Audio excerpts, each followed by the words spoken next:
মাওলা আলী আলাইসালামের দাফন কাফন নিয়ে কী ঘটেছিল, কোথায় তাকে দাফন করা হয়েছিল, শাহাদাত বরণ কোথায় করলেন, তার দাফন কে কে করেছিল, কোথায় করেছিল, গোপন কেন রেখেছিল, এই সম্পর্কে আজকে বিস্তারিত আমি আপনাদের সামনে তুলে ধরব। আসুন নীরবে বসে কথাগুলো শুনি।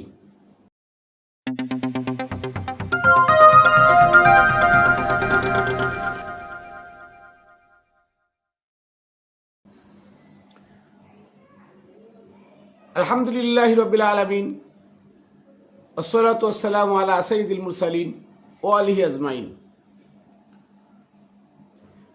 প্রিয় ভাই ও বোনেরা, দেশে দূরে যারা যেখানে আছেন, সকলকে জানাই খাতুনে জান্নাত টিভি ইউটিউব চ্যানেল ফেসবুক পেজের পক্ষ থেকে আমি মাইনুল কবির শুভেচ্ছা ও অভিনন্দন। সর্বপ্রথম আমি আমার সালাম ও কদম বুসি প্রেরণ করি পাকপাঞ্জাতনের পাক দরবারে সমস্ত অলিয়া উলিয়া, গাউস, কুতুব, মনি, ঋষি, আবদাল, ঠাকুর, সন্ন্যাসী, গুরু, মহামানব যারা আছেন, যারা চলে গেছেন, তাদের পাক দরবারে, যারা আছেন তাদের পাক চরণে। সুলতানুল আউলিয়া হজরতে শাহ আলী বগদাদি রহমতুল্লাহ আলাই, যার হাত ধরে আমি তরিকা জগৎ চিনেছি, তার পাক দরবারে। আমার দাদা গুরু হজরত বাবা মুতালিব শাহ রহমতুল্লাহ আলাইয়ের পাক দরবারে। আমার গুরু হজরত বাবা মানিকচান শাহ মাদ্দাজিল্লুল আলিয়া, আমার দয়ালের পাক চরণে। আজকে আমি আলোচনা করব যে 661 খ্রিস্টাব্দের 26শে জানুয়ারি কুফায় আমিরুল মুমিনিন, মোমেনদের আমির যিনি, আমিরুল মুহসিনিন, আমিরুস সাবিরিন, আমিরুস সাদিকিন, হজরতে মাওলা আলী মুশকিল কুশা আলাইহিস সালামকে সেই খারেজি সিপ্পিনের যুদ্ধ থেকে মুয়াবিয়ার প্ররোচনায়, মুয়াবিয়ার মুনাফিকির কারণে একদল লোক মাওলা আলী আলাইহিস সালামের দল থেকে দুনিয়ার লোভে মুয়াবিয়ার সাথে হাত মিলায়ে বেরোয় চলে গেছিল, যাদেরকে বলা হতো খারেজি। এই খারেজিদের মধ্য হতে আব্দুর রহমান ইবনে মলজুম, যে মুয়াবিয়ার কাছে অনেক টাকায় বিক্রি হয়ে গেছিল, সেই আব্দুর রহমান ইবনে মলজুমের 20 মাখা তরবারির আঘাতে 26শে জানুয়ারি সকালবেলায় কুফার খানকায় ধ্যানরত অবস্থায় পিছন দিয়ে আঘাত করে আব্দুর রহমান ইবনে মলজুম। এখানে একটা কথা বলা উচিত, কথায় কথায় শিয়ারা, খারেজিরা, সুন্নিরা বলে উনি কুফার মসজিদে নামাজ পড়তেছিলেন তখন আঘাত করেছে। নাউজুবিল্লাহি মিন জালিক। মাঝখান দিয়ে একটা কথা আমার না বললে নয়, এই নামাজ তৌহিদের একত্ববাদের ইবাদত, রাসূলের আনুগত্য উঠাই দিয়ে তৌহিদের একত্ববাদের ইবাদত সেদিন শুরু হয় যেদিন আবু বকর মাওলা আলাইহিস সালামের কাছ থেকে মাওলায়াত কেড়ে নিয়ে আবু বকর খেলাফত প্রতিষ্ঠা করে খলিফা হয়। সেদিন আবু বকর ডিক্লার দিয়েছিল, হে মদিনাবাসী, রসুল মরে গেছে, রসুলের আনুগত্য আজ থেকে বন্ধ। আল্লাহ মরে নাই, তোমরা আল্লাহর আনুগত্য করো। সেদিন থেকে শুরু হয় এই মসজিদ ভিত্তিক ইবাদত। ভালো করে শুনে রাখেন, এই মসজিদ ভিত্তিক ইবাদত সেদিন থেকে শুরু হয়। যদি আল্লাহর হুকুম হইতো নামাজ, রোজা, মসজিদ, তাহলে কোরআনে পঙ্খানুপুঙ্খরূপে এর বিবরণ থাকত। নবীজি মক্কায় 13 বছর নামাজের যে কটা সূরা দিয়ে তারা নামাজের দলিল দেয়, সূরা রুমের 17-18, সূরা তহার 130, সূরা হুদের 114, বনী ইসরাইলের 78, এই 4টা সূরা দিয়ে তারা নামাজের দলিল দেয়। 5 ওয়াক্ত নামাজের কথা বলা হয়। কিন্তু 5 ওয়াক্ত নামাজ যদি আল্লাহর হুকুম হইতো তাহলে আল্লাহ বলে দিত জোহরে 4 রাকাত, আসরে 4 রাকাত, মাগরিবে 3 রাকাত, ইশায় 4 রাকাত, ফজরে 2 রাকাত। কিভাবে পড়তে হবে, কিভাবে আদায় করতে হবে সুন্দর করে বলে দিত। কোরআনে তার কোনো দলিল নাই। এবং আমার নবীজি সাল্লাল্লাহু আলাইহি সাল্লাম 13 বছর মক্কায় ছিলেন। এই 13 বছর 1 ওয়াক্ত নামাজ উনি পড়েছেন এমন কোনো দলিল কেউ দেখাইতে পারবে না পৃথিবীতে। উনি হীরা গুহায় ধ্যান সাধনা করেছেন, এটা আছে। কিন্তু 13 বছর উনি 1 ওয়াক্ত নামাজ পড়েছেন, মাওলা আলী নামাজ পড়েছেন, এমন কোনো দলিল কেউ দুনিয়াতে আজও দেখাইতে পারবে না। অথচ সেরা বড় গলায় বলে মাওলা আলী ইসলামের লাশ নাকি উটের ভরে দিয়েছিল, এই যে উটের ফিটে উঁচু কবর। আমরা ছোটোবেলা থেকে শুনে আসছি যে মাওলা আলী ইসলামকে উটের ফিটে কবর দেওয়া হয়েছে। উটের ফিটে এই জন্য উটের ফিট উঁচু, নাউজুবিল্লাহ মিন যালিক। এগুলো কাল্পনিক, আজগবি, শিয়াদের বানানো ভণ্ডামি। তো যাই হোক, 661 খ্রিস্টাব্দের 26শে জানুয়ারি মাওলা আলাইহিস সালাম আঘাতপ্রাপ্ত হন। 27শে জানুয়ারি উনি জীবিত ছিলেন। 28শে জানুয়ারি উনি শাহাদাত বরণ করেন। আর এখানে আরেকটা খেলা মুয়াবিয়া বানায় গেল, সেটা হলো 19শে রমজান, ওমরের বানানো রোজার মাসের বা হিজরি মাসের 19শে রমজান আঘাত করে, 20শে রমজান জীবদ্দশায় থাকে, 21শে রমজান শাহাদাত বরণ করে। এটা হচ্ছে আরবি হিসাব। আর এই 21শে রমজান শাহাদাত বরণ করে সেই খবর মুনাফিকরা, মাওলা আলীর আশেপাশে যে খারিজিরা ছিল, মুনাফিকরা ছিল, তারা সিরিয়ার দামেস্কে পৌঁছায় 27শে রমজান। সেই 27শে রমজান মুয়াবিয়া সিরিয়ার দামেস্কে যত মিষ্টি দ্রব্য ছিল, সব মিষ্টি দ্রব্য, মদ, জুয়া, ভালো ভালো সুন্দরী ছেড়িদেরকে নিয়ে সিরিয়ার দামেস্কের সব মসজিদে ওই রাত্রে পতিতালয় বানাইছিল। সেই রাত্রের নাম দেয়া হলো লাইলাতুল কদর। আজকে রমজান মাসে যে লাইলাতুল কদর পালন হয়, এই লাইলাতুল কদরের ইতিহাস এটা। মাওলা আলীকে হত্যার আনন্দ উদযাপন করা হয় সিরিয়ার প্রতিটা মসজিদে। সেই দিনকে বলা হয় লাইলাতুল কদর, সম্মানিত রাত্রি। তাই প্রত্যেক রমজান মাসে এই রাতটি পালন করা হয়। মুয়াবিয়া 20 বছর করে গেছে, আজও মানুষ সেই লাইলাতুল কদর পালন করে। দুঃখের বিষয় যে সত্য ইতিহাস কেউ জানে না। এই লাইলাতুল কদর কোত্থেকে আইলো, এই ইতিহাসটা আজও কেউ জানে না। যাই হোক, আপনারা জানেন যে মাওলা আলীকে হত্যার পরিকল্পনা কখন থেকে করা হয়েছিল। 656 খ্রিস্টাব্দে উসমানের বিরুদ্ধে বিদ্রোহ ঘোষণা করা হয়। আর এই বিদ্রোহ ঘোষণা কে করেছিল? মুয়াবিয়া এবং মারওয়ান ইবনে হিকাম। মুয়াবিয়া ও উসমানের আত্মীয়, মারওয়ান ইবনে হিকামও উসমানের জামাতা এবং আপন চাচাতো ভাই।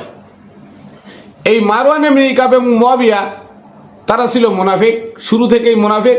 সুন্নিরা যাকে আমিরে মুয়াবিয়া রাদিয়াল্লাহু তাআলা আনহু বলে ডিক্লার দেয়, সুন্নিরা ভণ্ড। আহলে সুন্নাত ওয়াল জামাত মুয়াবিয়ার সেই 41 সালে মাওলা আলীকে হত্যা করার পরে ইমাম হাসানের আলাইহিস সালামের কাছ থেকে ক্ষমতা নেওয়ার পরে, যেদিন সমগ্র আরব জাহানের 70,000 মসজিদে যেদিন মাওলা আলীর নামে গালি শুরু হয়, সেই দিনকে নাম রাখছে, সেই দিনের নাম রাখছে আহলে সুন্নাত ওয়াল জামাতের বছর। তারিকুল খুলাফার PDF 176 পৃষ্ঠা পড়ে দেখবেন। তাহলে আজকে এই আহলে সুন্নাত ওয়াল জামাতারা তাকে আমিরুল মুমিনিন মুয়াবিয়া রাদিয়াল্লাহু তাআলা আনহু বলে। এই বিশ্বাহিন্দার বিশ্বাখানার জন্ম জারজপুলা। সে ছিল ইসলাম বিদ্বেষী, নবী বিদ্বেষী। সে ইসলাম গ্রহণ করেছিল বদরের যুদ্ধের প্রতিশোধ নেওয়ার জন্য। সে মাওলা আলীকে হত্যা করাইছিল। বদরের যুদ্ধে 70 জন লোক মারা যায়, তার 35 জন একা মাওলা আলী মুর্তজা কারামাল্লাহু আলাইহিস সালামের তলোয়ারে মরে। সেই প্রতিশোধ নেওয়ার জন্য সে প্রথমে করে উসমান বিদ্রোহ, উসমানের বিরুদ্ধে বিদ্রোহ ঘোষণা করে। উসমানেরকে চতুর্দিক দিয়ে উসমানের বাড়ি ঘিরাও করে মোহাম্মদ বিন আবু বকর পিছন দিয়ে ঢুকছিল ওসমানকে হত্যা করার জন্য, কিন্তু সে করে নাই। তার পিছে পিছে ঢুকছিল কিনানা বিন বিশর আর আসওয়াদ বিন হিমরান। ভালো করে শুনবেন, 656 খ্রিস্টাব্দের 17 জুন কিনানা বিন বিশর এবং আসওয়াদ বিন হিমরান এই দুই ব্যক্তি মোহাম্মদ বিন আবু বকরের সঙ্গে পিছনের দরজা দিয়ে ওসমানের বাড়িতে ঢোকে। ওসমানের বিরুদ্ধে যখন বিদ্রোহ ঘোষণা করে, তখন আপনাদের বোঝা উচিত যে উসমানকে বাঁচানোর জন্য মাওলা আলী আলাইহিস সালাম, ইমাম হাসান এবং হুসাইন আর ইবনে আব্বাস ও তার দুই ছেলে ছাড়া উসমানের পক্ষে সেদিন আর কেউ ছিল না। এই কথা আজও মোল্লারা বলে না। সেদিন রক্ষা করার জন্য, উসমানকে রক্ষা করার জন্য মাওলা আলী, হাসান, হুসাইন, ইবনে আব্বাস ও তার দুই ছেলে সেদিন ফটকের সামনে তলোয়ার হাতে নিয়ে উসমানকে রক্ষা করতে চেয়েছিল, কিন্তু বিদ্রোহীদের গ্রুপ এত ভারী ছিল, এত বড় ছিল যে তারা চতুর্দিক ঘিরে উসমানের পিছন দরজা দিয়ে ভিতরে ঢুকে উসমানকে হত্যা করে। আর সেই হত্যার দায়ভার মারওয়ান ইবনে হিকাম এবং মুয়াবিয়া এবং নবীর স্ত্রী আয়েশা সবাই মিলে উসমানকে সেই হত্যার দায়ভার মাওলা আলী আলাইহিস সালামের পরে চাপায়ে মাওলা আলী আলাইহিস সালামকে হত্যা করে মুয়াবিয়া মসনাদ দখল করে বসার কঠিন চক্রান্ত ছিল সেদিন। সেই চক্রান্তে মুয়াবিয়া পরাস্ত হলো।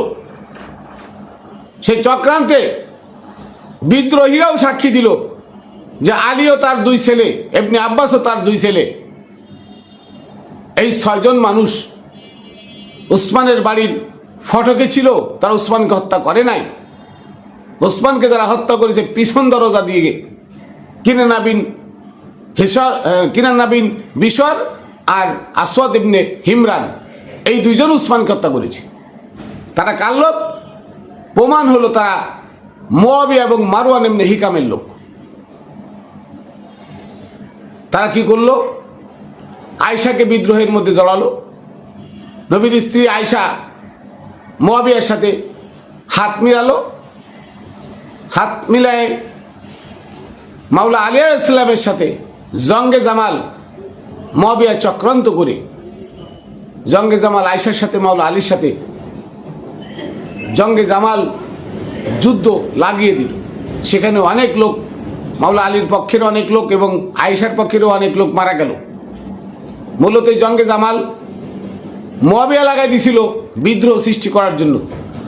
জঙ্গে জামালের পরে আরও বিদ্রোহ সৃষ্টি হলো, কারণ মাওলা আলীর সঙ্গে লোক ছিল কম, আর মুয়াবিয়া ছিল আবু বকর ওমর উসমানের যারা যত লোক ছিল সব মুয়াবিয়ার পক্ষ নিল, মাওলা আলীর পক্ষে সামান্য লোক ছিল।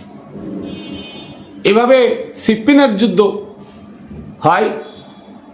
সেই সিপ্পিনের যুদ্ধে মাওলা আলীর সঙ্গে একদল মুনাফিক ছিল, যারা উপর দুপুর দিয়ে মাওলা আলী করত, আর নিজ দিয়ে মুয়াবিয়ার সঙ্গে হাত মিলানো ছিল। তার মধ্যে অন্যতম ছিল আব্দুর রহমান ইবনে মালজুম।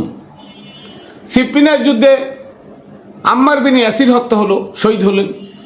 হযরত ওয়াইস কুরুনি আলাইহিস সালাম শহীদ হলেন। মাওলা আলীর পক্ষে আরও ভালো ভালো সাহাবীরা শহীদ হলেন।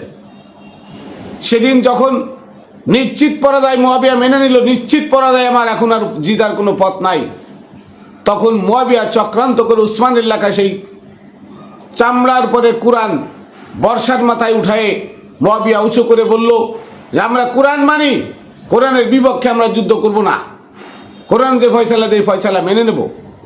এই কথা যখন মুয়াবিয়া কোরআন উঠাইল, মাওলা আলী বলল আমি জিন্দা কোরআন, ওইটা মুর্দা কোরআন, অতএব মুর্দা কোরআন বাদ, আমি জিন্দা কোরআন, তোমরা যুদ্ধ চালিয়ে যাও, যুদ্ধ বন্ধ করে না।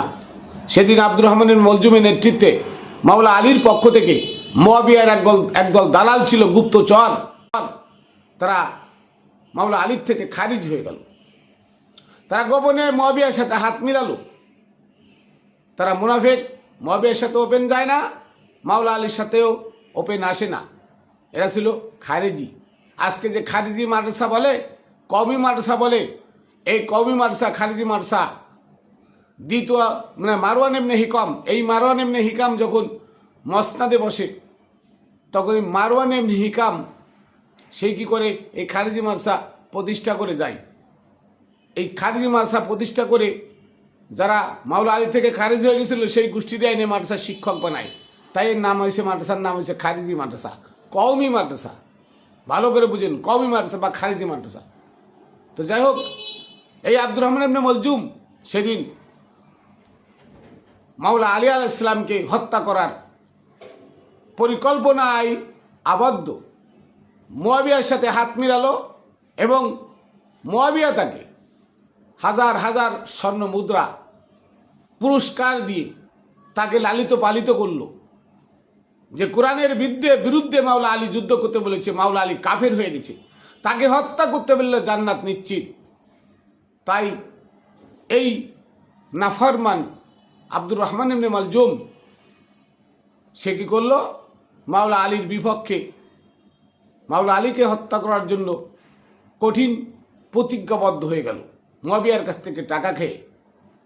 এরপর মাওলা আলী আলাইহিস সালাম যখন মদিনায় ডিক্লার দিলেন যে মদিনাবাসী রাসূলের আনুগত্য করো, আল্লাহর আনুগত্য নয়, তখন মদিনার লোক শতকরা 99% লোক মাওলা আলীর বিপক্ষে হাতিয়ার ধরল যে আমরা মসজিদ ভিত্তিক ইবাদতে মজা পাইছি, আমরা রাসূলের আনুগত্য করতে রাজি নয়, আমরা আবু বকর ওমর উসমান রেখে গেছে যে ইবাদত আমরা এটা করব, তোমাকে আমরা মানি না।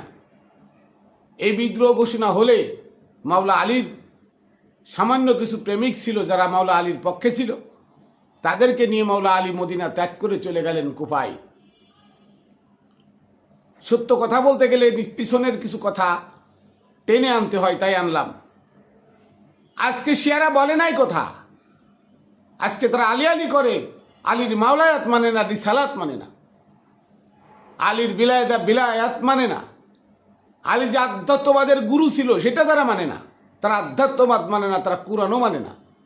আলী আলী হাসান হুসাইন করে, মূলত তারা মুনাফিক, তারাও নামাজ পড়ে, রোজা রাখে, সেই তৌহিদের একত্ববাদের ইবাদত করে। অথচ তারা এটা বলে না যে তৌহিদের একত্ববাদের ইবাদত মাওলা আলী করেন নাই বিধায় তাকে মদিনা ছেড়ে মক্কা ছেড়ে কুফায় চলে আসতে হয়। তৌহিদের একত্ববাদের ইবাদত করার অনুমতি দেননি মাওলা আলী আলাইহিস সালাম। তিনি বলেছেন আমার আনুগত্য করো, আমি রাসূলের উলিল আমর, আমার আনুগত্য করো, কোরআন যদি মানো তাহলে আমার আনুগত্য করতে হবে, তাওহীদের একত্ববাদের আনুগত্য নয়। যখন এই কথা বলল তখনই তারা আলাদা হয়ে গেল। আলাদা হয়ে তারা আজও এই মসজিদ ভিত্তিক ইবাদত তারা আজও করে। আর এই মসজিদ ভিত্তিক ইবাদত আবু বকর থেকে শুরু হয়, হাতে হাত দিয়ে বায়াত করাই, হাতে হাত দিয়ে বায়াত আবু বকর থেকে শুরু হয়। কিন্তু মাওলা আলীর বায়াত ছিল সেজদা দিয়ে, ইমাম হাসান হুসাইনের বায়াত ছিল সেজদা দিয়ে, হাসান বসরির বায়াত ছিল সেজদা দিয়ে, নট হাত দিয়ে। হাত দিয়ে কোনো বায়াত গ্রহণ করা শরীয়ত সম্মত জায়েজ নাই, কুরআন সম্মত বায়াত নয়। শুনে রাখুন ভালো করে। তারপরে কি হলো, উনি মদিনা ছেড়ে মক্কা ছেড়ে তার ভক্তদেরকে নিয়ে উনি চলে আসলেন ইরাকের কুফায়। আর সেই কুফায় 661 খ্রিস্টাব্দের 26শে জানুয়ারি আব্দুর রহমান ইবনে মালজুম মুয়াবিয়ার চক্রান্তে মাওলা আলীকে 20 মাখা তরবারি দিয়ে আঘাত করে। সেই আঘাতে মাওলা আলী আলাইহিস সালাম আক্রান্ত হন। 27শে জানুয়ারি উনি জীবিত ছিলেন, 28শে জানুয়ারি শাহাদাত বরণ করলেন। এই 28শে জানুয়ারি শাহাদাত বরণ করার পরে কুফায় ঘোর অন্ধকার নেমে আসলো। মাওলা আলী শাহাদাতের পরে মাওলা আলী আলাইহিস সালামের দলের লোকজনের প্রতি খারেজিরা এমনভাবে আক্রমণ শুরু করলো যে খারেজিদের বাড়ি ঘর আগুন দিয়ে জ্বালাই দেওয়া হয়েছিল, তাদের যুবতী মেয়েদেরকে উঠায় নিয়ে মুয়াবিয়ার লোকজনে ধর্ষণ করেছিল, তাদের ছোট শিশু বাচ্চাগুলো মুয়াবিয়ার লোকজনে হত্যা করেছিল। কারণ মুয়াবিয়া ছিল আগে থেকে শক্তিশালী এবং 3 খলিফার ভক্ত যারা ছিল তারা সব মুয়াবিয়ার সাথে হাত মিলাইছিল মাওলা আলীর বিপক্ষে।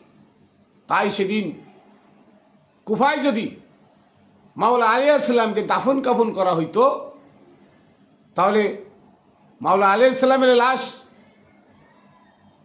কবর থেকে উঠায় তাকে বেইজ্জতি করা হইতো, রাস্তায় রাস্তায় ঘুরানো হইতো।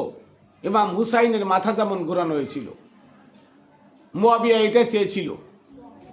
এই চক্রান্ত ইমাম হাসান, ইমাম হুসাইন ও মাওলা আলী আলাইহিস সালামের পরবর্তী ছেলেগুলা তারা এটা বুঝতে পেরে তারা রাতের আধারে নির্জনে মাওলা আলী আলাইহিস সালামকে নিয়ে ইরাকের নাজাফে চলে গেলেন। নাজাফিকে আজকে যেখানে মাওলা আলী মসজিদ, নাজাফে যে মাওলা আলী মসজিদ বানাইল শিয়ারা, এই নাজাফের এখানে নিয়ে মাওলা আলীকে রাতের আধারে গোপনে দাফন করা হয়। শিয়ারা বলে জানাজার নামাজ পড়াইছিল ইমাম হাসান। আরে জানাজা শব্দের অর্থ কি? বোকা চন্ডিতের দল, তোমরা মুফতি হইছো, মুফাসসির হইছো, মুহাদ্দিস হইছো, তোমরা বড় বড় ফতোয়া দাও। জানাজা শব্দের অর্থ কি? জানাজাতুন এর বাংলা হলো শেষ কৃত্য, শেষ কাজ। একটা লোক যখন তার এই দেহ থেকে রুহটা চলে যায়, এই নফসবডি পড়ে থাকে, অকেজো হয়ে যায়, তখন এই নফসবডি পচে দুর্গন্ধ না বেরোয়, তখন এই দুর্গন্ধ থেকে সমাজকে বাঁচাতে, জাতিকে বাঁচাতে একটা মানুষকে সুন্দর করে গোসল করে দাফন, মানে ভালো কাপড় দিয়ে তাকে ঢেকে মাটি খুঁড়ে মাটির মধ্যে মাটি চাপা দেওয়া, এটার নাম হলো জানাজা। নবী ওফাতের 300 বছর পরে এসে এই জানাজারে নামাজ বানাইল, এই জানাজারে দোয়া বানাইল। এই জানাজা পড়লে নাকি যত লোক বেশি হবে তত সে জান্নাত পেয়ে যাবে। নাউজুবিল্লাহি মিন যালিক। আপনারা তো জানেন না যে সূরা বনী ইসরাঈলের 71 নম্বর আয়াতে আল্লাহ বলেছেন, ইয়াউমা নাদউ কুল্লু উনাসিম বিইমামিহিম, সেদিন সকল মানুষকে তার ইমামের সাথে ডাকা হবে। কোনদিন? মৃত্যুর দিন। যেদিন তার মৃত্যু হবে সেদিন তার ডাইন হাতে ভালো কাজ যে করবে তার ডাইন হাতে আমলনামা দেওয়া হবে, সে তার আমলনামা ফলবে এবং হাসবে। যে খারাপ কাজ করবে তার আমলনামা বাম হাতে দেওয়া হবে, সে চিল্লাইতে থাকবে, চোখ পাকায় যাবে, মালাকুল মউতের চেহারা দেখে পানি পানি করে চিল্লাবে, কাপড় চোপড় ভরে পায়খানা পেশাব করে দিবে। কবে সেদিন? সেদিন তার প্রলয় দিবস, সেদিন তার কিয়ামত দিবস, সেদিন তার ইয়াউমুল আখির। সেই দিন, সেদিন কবে? মৃত্যুকালীন সময়। তার যার যার ফয়সালা মৃত্যুর সময় হয়ে যাবে। তা একটা লোক মারা গেলে 1 লোক না 1 কোটি মানুষ তার জানাজা পড়লে কি হবে? কোনো লাভ হবে না, কোরআনে বলে দিছে। তা 40 খাওয়াবেন, 3 দিনের দিন মিলাদ ছড়াবেন, 40 দিনের দিন 40 খাওয়াবেন, সমস্ত গরিব মানুষ খাওয়ালে সব হবে, এটা ঠিক। কিন্তু আল্লাহ খুশি হবেন জীবিত মানুষের উপরে। আল্লাহ খুশি হবে যে মানুষটা চলে গেছে, তার আমল বন্ধ হয়ে গেছে চিরদিনের জন্য, সে যা করে গেছে ওটা তাকে ভোগ করতে হবে। কাজেই মৃত্যু মানুষের নামে কোটি কোটি মানুষ খাওয়ালে মৃত্যু মানুষ জান্নাত পাবে, এই ধ্যান ধারণা সম্পূর্ণ ভুল, মিথ্যা, কোরআন বিরোধী। আজকে ধর্ম ব্যবসায়ীরা এই ধ্যান ধারণা মানুষের মধ্যে ঢুকায় দিয়ে মানুষকে বিপদগামী করতেছে, মানুষকে ভিন্ন পথে ঢুকতেছে। সারা জীবন চুরি ডাকাতি করে গেছে, বদমাইশি করে গেছে, কোনোদিন আল্লাহর নাম নেয় নাই। সে লোক মারা গেলে তার ছেলেরা কোটিপতি, তারা কোটি কোটি টাকা খরচা করে বাপের নামে কোটি কোটি খরচা করে বাপের জান্নাতে পাঠাই দিল। এমন যদি হতো তাহলে একটা গরিব মানুষও জান্নাতে যাইত না। সব কোটিপতিরা, দুর্নীতিগ্রস্ত, দুর্নীতিকারীরা সব জান্নাতে চলে যেত, জান্নাত তারা কিনে নিয়ে যাইত।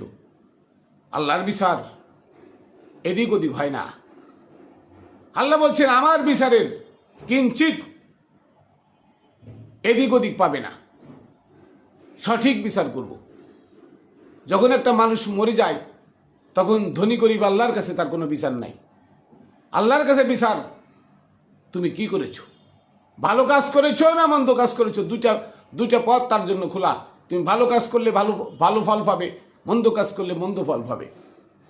তাহলে বোঝা গেল যে একটা মানুষ মারা গেলে তাকে সুন্দর মতো গোসল দিয়ে দাফন কাফন করার নাম হলো জানাজা।